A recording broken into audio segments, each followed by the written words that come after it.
This election is going to be different for quite a few reasons. I mean, above all, because it comes in the aftermath of a huge economic and financial crisis. But they'll also be different because they're going to be leader debates, which will enable us to reconnect politics and the issues in the election with the public. And tomorrow night we've got coming up the debate between Alistair Darling and his two shadows. Now, I've just been with Alistair at his flat in number 11, and he's in fine form, good shape, following what was a very successful budget. So there will be an interesting debate between the wise Alistair, the unflappable Chancellor, and his opponent, the boy George.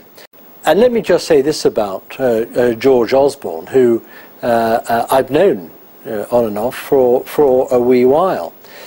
This is a guy who's never had to struggle for anything really in his life, who's never done a real job before coming into Parliament, and then in the twinkle of an eye finds himself Shadow Chancellor getting ready to take over the economy. I thought your priority was taking double millionaires out of inheritance tax.